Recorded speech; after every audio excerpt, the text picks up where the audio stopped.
बिस्मिल्लाहिर्रहमानिर्रहीम। अस्सलाम वालेकुम। अॼु असां जनरल नॉलेज पहिरीं क्लास जी पढ़ंदासीं।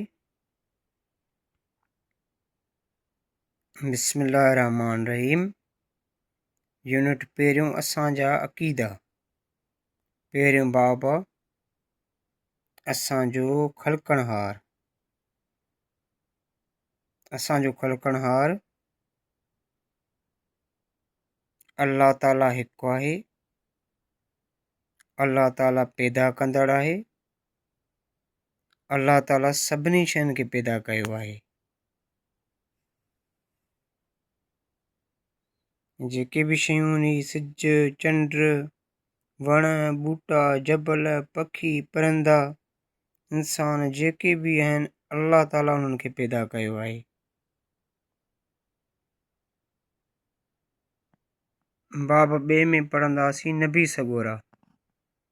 अल्लाह ताला केतिरा ई नबी सॻोरा मोकिलिया। नबी सॻोरा असांजे रहनुमाईअ लाइ मोकिलिया विया। अल्लाह ताला नबी सॻोरा उन लाइ मोकिलिया त जीअं माण्हुनि खे उहे ॿुधाइनि त छा सही आहे ऐं छा ग़लति।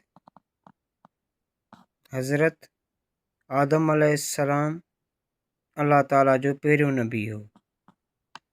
हज़रत मुहम्मद रसूलुल्लाह ख़ातमुन नबीयीन सल्लल्लाहु अलैहि वसल्लम।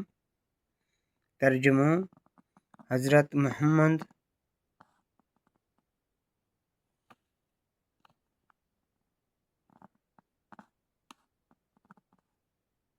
अल्लाह ताला जो रसूल आहे ऐं अल्लाह ताला जो आख़िरी नबी ऐं रसूल आहे। संदन सल्लल्लाहु अलैहि वसल्लम ऐं संदन आल ऐं असाब सॻोरनि रज़ी अल्लाह अन्हुम अजमईन जे मथां अल्लाह ताला जी रहमत सलामती हुजे। अल्लाह ताला जो आख़िरी नबी आहे। कुझु मशहूरु नबी सॻोरा उन्हनि जा नाला आहिनि: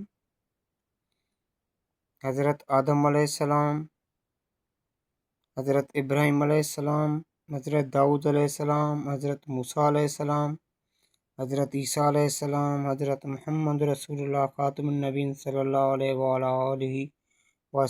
वसल्लम। बाब टियों पाक किताब। मुख़्तलिफ़ मज़हबनि जा मुख़्तलिफ़ पाक किताब आहिनि। पाक किताब असांजे रहनुमाईअ लाइ अल्लाह ताला जी तरफ़ां मोकिलिया विया आहिनि। असांखे पाक किताबनि जी इज़त ऐं एतिराम करणु घुरिजे। क़ुरान पाक अल्लाह ताला जो आख़िरी किताब आहे। क़ुरान मजीद मुस्लमाननि जो पाक किताब आहे। हीअ किताब हज़रत मुहम्मद रसूलुल्लाह ख़ातमुन नबीयीन सल्लल्लाहु अलैहि वसल्लम ते नाज़िल थियो। इंजील बाइबल ईसाइनि जो किताब आहे। हीअ किताब हज़रत ईसा अलैहिस्सलाम ते नाज़िल थियो। ज़बूर यहूदियुनि जो किताब आहे। हीअ किताब हज़रत दाऊद अलैहिस्सलाम ते नाज़िल थियो।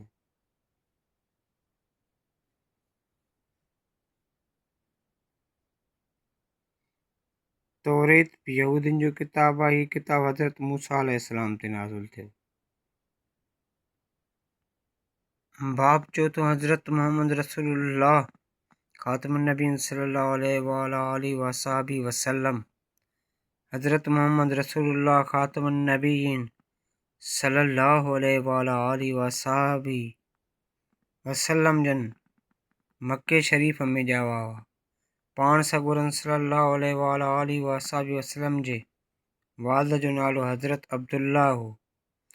पाण सॻोरनि सल्लल्लाहु अलैहि वसल्लम जी वालिदा सॻोरी नालो बीबी आमिना हो। पाण सॻोरा सल्लल्लाहु अलैहि वसल्लम सचार ऐं ईमानदार हुआ। पाण सॻोरनि सल्लल्लाहु अलैहि वसल्लम हर हिक खे अमन ऐं सलामतीअ सां रहणु सेखारियो। जॾहिं बि असां नबी साईं हज़रत मुहम्मद रसूलुल्लाह ख़ातमुन नबीयीन सल्लल्लाहु अलैहि वसल्लम जो नालो पढ़ूं या ॿुधूं त असांखे चवणु घुरिजे सल्लल्लाहु अलैहि वसहाबी वसल्लम, जंहिंजी माना आहे संदन सल्लल्लाहु अलैहि वसल्लम ऐं संदन आल ऐं साहब सभु रज़ियल्लाहु अन्हुम अजमईन जे मथां अल्लाह ताला जी रहमत हुजे। बाब पंजों, इबादत।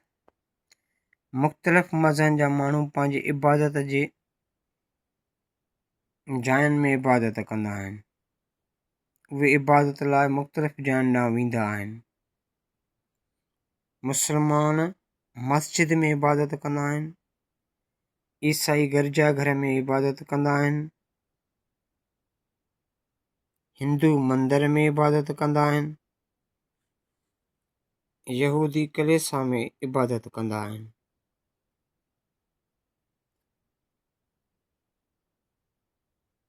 बाब छहों, नमाज़। अल्लाह ताला जी तरफ़ां मुस्लमाननि ते ॾींहं में 5 वक़्त नमाज़ फ़र्ज़ु कई वई आहे। 5 वक़्त नमाज़ुनि जा नाला फजर, ज़ुहर, असर, मग़रिब ऐं इशा आहिनि।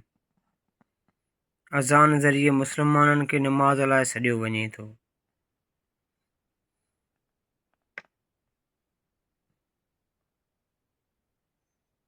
यूनिट ॿियो आहे धरती ऐं आसमान। धरती, असीं धरतीअ ते रहूं था। धरती बाला वांगुरु गोल आहे। धरती ख़ुश्की ऐं पाणीअ सां ढकियल आहे। असीं धरतीअ जे ख़ुश्कीअ वारे हिसे ते रहूं था। ॿियो आसमान आहे, हिन तस्वीर खे ॾिसो। तव्हां ॾींहं जो आसमान में छा ॾिसंदा आहियो? ॾींहं जो आसमान में सिज नज़र ईंदो आहे, सिज ॾिसंदा आहियूं असां। ऐं राति जो आसमान ते सितारा चमकंदा नज़र ईंदा आहिनि। रब जी कुदरत आहे। त राति जो चंड ऐं सितारा चमकंदा आहिनि आसमान ते।